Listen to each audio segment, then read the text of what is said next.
We are now joined by the head coach of the SEC Western Division champion Alabama Crimson Tide, head coach Nick Saban. Alabama enters Saturday's game with a record of 11-1 and ranked number 3 in the college football playoff selection committee rankings. We'll ask Coach Saban to give an opening comment, and then we will take your questions. So, Coach Saban, please give us some opening comments. Well, first of all, I'd like to congratulate Kirby and, Georgia's football team for winning the East.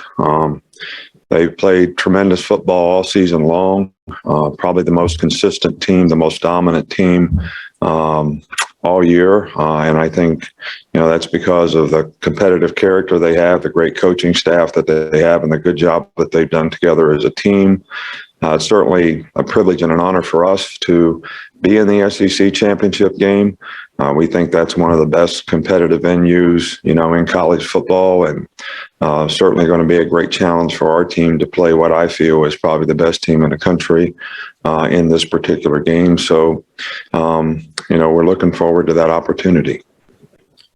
Thank you, Coach. We will now begin questions with Michael Casagrande, AL.com. Go ahead, Mike. Yeah, is there an update on Brian Robinson, where he is this week in practice?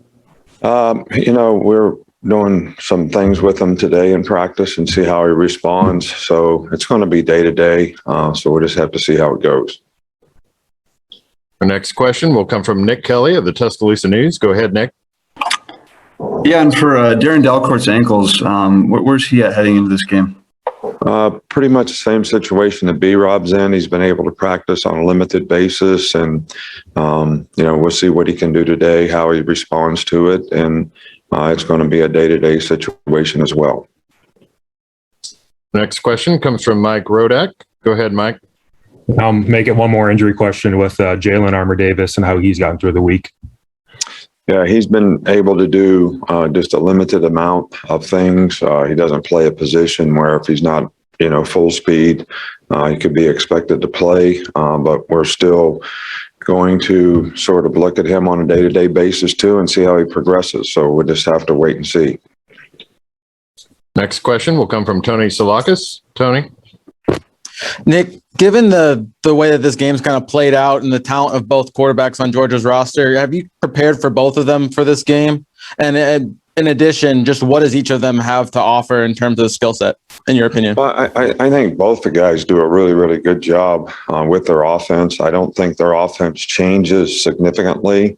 I think, Sensen Bennett is very athletic. He extends plays. He's quick, fast, and has made plays with his feet, probably a little more. But their offense doesn't change. Both guys are very talented. Both guys do a really good job of sort of executing their offense. And, they run the football effectively. They have a great balance. They have good play action passes. They've got good skill guys outside, and they got a good effective scheme when they do have to throw the ball, whether it's third down, 2-minute, whatever. So I don't see that they're going to do different things with these guys in the game. Coach, our next question comes from Chip Towers. Go ahead, Chip. Yeah, Coach, we haven't talked as much about your relationship with Kirby this year. I guess it's getting to be old hat, the fourth time you guys going against each other. But I just wonder, in a business that is so wickedly competitive, does any part of you been able to enjoy what he's been able to do at Georgia? Pretty much using your blueprint over there, the things he learned under you. And now he's, obviously trying to do that to use those principles to finally defeat you.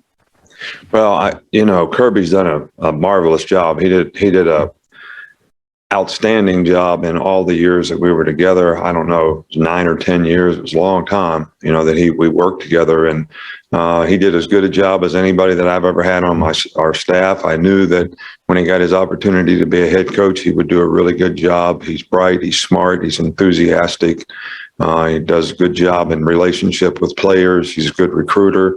So, he's done a great job there. And look, I'm always very gracious in terms of the gratitude that I have for what guys did when they were with us and I understand that they do it well because they want opportunities themselves, and it's always good to appreciate what they did for us, but also there's some pride in it that they have gone on and done very well in building their own program, and Kirby just done a fantastic job. Next question comes from Lance McCurley. Go ahead, Lance.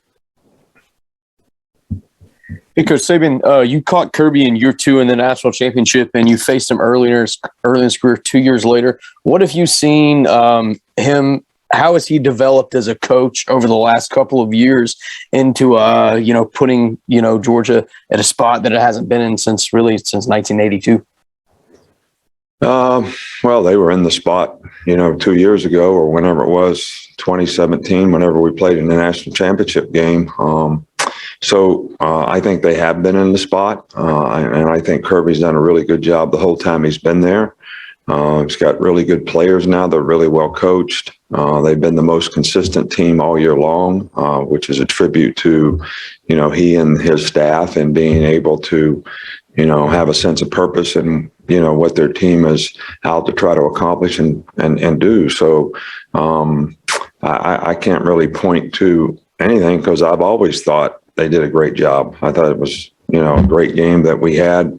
Every game that we've had has been a great game. And I've had the utmost respect for Kirby and his team in those games, and I certainly have it in this game.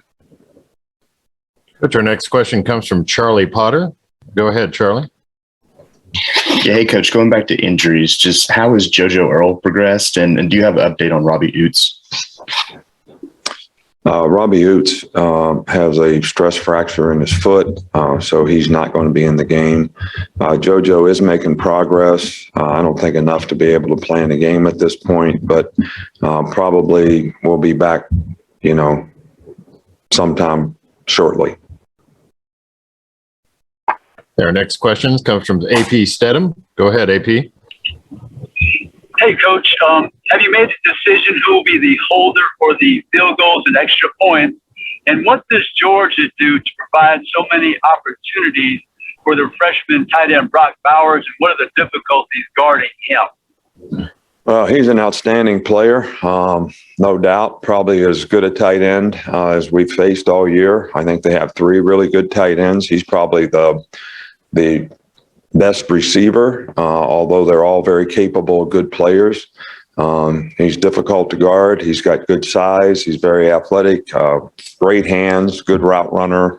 So he's very challenging to guard. Anytime you got big guys that have that kind of skill level, it's harder for smaller guys to cover them. It's harder to find bigger guys that are athletic enough to cover them. From a holder standpoint, I'm going to listen to the kicker. It's who he's most comfortable with and who he has confidence in terms of getting the ball down. And so that decision will get made based on, what our kicker thinks, what Will thinks. Coach, our next question comes from Carl Prather. Carl? Hey, Nick, I wanted to ask you about a couple of players that have been in the program for quite some time, in LeBron Ray and Kendall Randolph, and what they've meant to you in your program throughout the years. Yeah, those 2 guys have done, really well in the program, not only on the football field, but they both, developed very nicely personally and done a good job in school.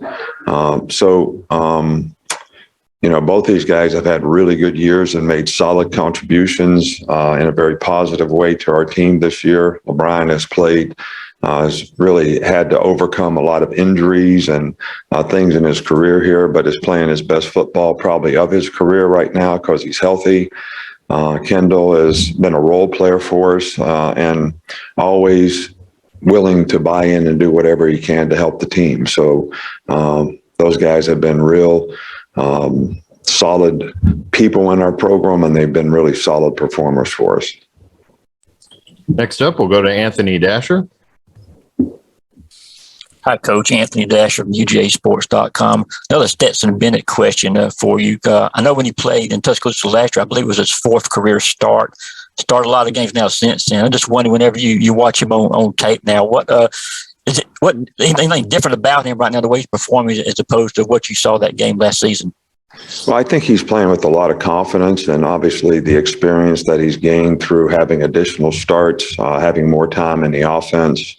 He does a really good job of executing what they do. He doesn't make a lot of mistakes. He's accurate with the ball. He can extend plays. But I think he's really smart. He sees what the defense is going to do. He gets the ball out of his hand very quickly to the right guys for the most part. And I think those things sort of just develop with knowledge and experience. And I can definitely see, how that's benefited him in terms of the consistency that he's played with this year, because he's been outstanding. Next question comes from Edgar Thompson. Go ahead, Edgar. Yes, sir. Playing off an answer from earlier, what did Billy Napier bring to your program, and that maybe foreshadowed his rise in the coaching ranks? Billy did an outstanding job for us. I mean, he was a very good coach. He was a good recruiter. He had great relationships with the players. He was a good teacher on the field. Hard worker, great character, great personality, very, very good family. There's nothing bad that I could think of to say about Billy Napier in terms of what he did here. And no surprise to me, because he's a very well-organized guy and does due diligence before he makes any decision about anything. Very calculated in terms of how he tries to do things in a very positive way for his organization. So not a surprise to me that he did really, really well when he got a head coaching job. And I think he'll continue to do well. Next question comes from Mike Griffith. Go ahead, Mike. Coach, we've seen you adapt and change over the years with the game, whether it's strategies, things like that. What about adapting and adjusting to teams and their personalities in terms of your ability to relate, motivate, maybe this year's team being a little bit younger and less experienced than the group you had last year, which seemed to be a little bit more self-governing? Right. Well, I think you make a good point. I think when you have an older team, you have, a little more maturity in terms of leadership, guys buying in, guys understanding exactly and believing in and trusting in what they, need to do to be successful.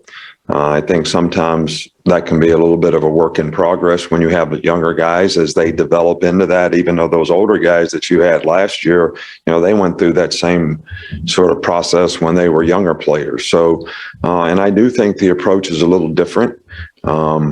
And terms of the patience that you have to have and just trying to be a good teacher every opportunity you have to try to get these guys to learn the lessons that's going to help them in life, as well as going to help them be better players. And I think, when they see that their behavior, the habits that they create are going to be helpful in them being successful, whether it's personally, academic, or athletically, they kind of mature and get into it and understand what it takes. And, they develop. And I think, our team has developed. A lot of young players on our team has developed this year, but we need to continue to work, in that direction. Again, if you have a question, use the raise a hand function. We'll go to Stephen Smith for our next question. Coach, the players on the team have been and just continue to be excited for Trey Sanders, getting on the field. When you watch him in practice, whether it's in drills, in different situations, what has his mentality, his mindset been when he touches the football? Yeah, I think, Trey has been through a lot. I think everybody knows the adversity that he's had to overcome with an injury, car accident. And I do think that it took a while for him, to get confidence in himself physically, that he could go out there and do the things that he's capable of, that he could do in the past. But I also think that the opportunities that he's had to play this year, the role that he has, a more significant role now, has also helped him develop, confidence and knowing that we trust and believe that he can go out there and play well and do a good job, I think is also something that always helps a player in terms of, the responsibility and accountability that he takes to go out there and do his job well. And I think he's done a good job of that for us. And we have a lot of confidence in him, moving forward. Next, we'll go to Scott Rabelais. Go ahead, Scott. Hey, Nick. Always good to talk with you. Thanks, Scott. I wonder if you had any two things. I wonder if you had any thoughts on Brian Kelly coming to LSU, and also LSU and Florida are two of 10 schools in the SEC that have changed coaches since 2019. The only ones that haven't are you, Georgia, A&M, and Kentucky, as you probably know. I just wondering what concerns maybe that makes you have for the coaching profession, or the way things are heading with people's patience for trying to build a program. Well, to be honest with you, I haven't really thought a lot about it. I think everybody's got to make their choices and decisions and have the freedom to do that relative to what they choose to do professionally. I've always had a lot of respect for the coaches that you mentioned in terms of the job that they've done where they've been. But comments on, I haven't really thought about it. We're trying to get ready to play a game here, a very challenging game. And I haven't really thought a lot about what everybody else is out there doing, but trying to focus on what we need to do here. Hey, Coach. Next, we'll go to Mark Weiser. Go ahead, Mark. Nick, the offense under Todd Monken in his second year, how does it look different than last year, and certainly the Georgia offenses you saw in 17 and 18 when you went up against them? Yeah, well, they're very good offensively. They've got a lot of diversity in what they do. They do a good job of utilizing the personnel that they have in various positions. They've got a lot of good skilled players, a lot of good running backs. I think does a good job of quarterback efficiency in terms of what he does, the system that he has, and those guys have responded very well at the quarterback position as well. But I just think it's not a different offense. I just think it's an offense that is a very difficult offense to defend, but one that they just do a really good job of executing. And you can tell that there's been seasoning with the players, and their knowledge and experience of what's expected of them is really improved as they've grown in the offense. And they're very, very good in terms of what they do. And I think it's a good system. It's well implemented, and the players do a really good job of executing it. Next question comes from Allison Mastrangelo. Go ahead, Allison. Hey, Coach Saban, it's not very often that your team is considered an underdog, but now you're going up against number one Georgia. So how is your team dealing with the pressure of playoff implications, already coming in with one loss and kind of making this a must-win situation for you guys? I think what our players need to do is just focus on playing one play at a time, trying to win as many plays in a game as they can. Don't worry about the scoreboard. Don't worry about what the outcome means, because we just need to focus on what we need to do to play well in this game, as you said, against the number one team in the country and a very, very good team. So it's going to take a very good effort by a lot of people to be able to win, those plays. So that's what we're focused on here now. We're focused on, what do we have to do to try to get the outcome, rather than worrying about what the outcome is, which, as you say, creates a lot of anxiety. So that's basically how we're trying to approach it. Next question comes from Lane Higgins. Go ahead, Lane. Hey there. I wanted to ask a little about kind of the strategies in building programs and how it's shifted towards maybe favoring the portal, and that, in previous years, you weren't really a big coach in that area, but you've had, great success with players recently with, Lynn Dickerson, James Williams, and Henry. And I'm just curious, what sort of utility do you see in it now, and how has that changed the way that you approach roster management? Well, I think it's you have to look at it as, whether you agree with it or disagree with it, you have to look at it as a source of bringing talented players to your team. My philosophy has been, if a player can help our team be more successful, and he's got the right kind of character and attitude, and he's wants to buy into the things the way we want to try to do them here to help him be successful, then we're certainly going to consider, every avenue of how you can bring, players to your team. We still believe in, young players that we can develop in our program, but at the same time, I think you have to consider this no different than the free agent pool if you were in the NFL, because, it's kind of, it's a pool of players that are available that, can help your team. Okay, the next question is from AP Stedham. Go ahead, AP. Coach, if you had the choice, would you select a defensive lineman that can rush up the middle, or is it more effective on the edge? I think whatever's more effective in getting to the quarterback. So, and it depends in some cases on the quarterback. When guys are really good runners, you want to make sure you can contain them, and other guys, maybe you can have a little different approach if they're not as mobile or whatever. But I don't really have a choice. You just like to have effective pressure when you choose to pressure, and hopefully it affects the quarterback. Coach Saban, that's all the time we have. Thank you for joining us. Good luck on Saturday. All right, thank you.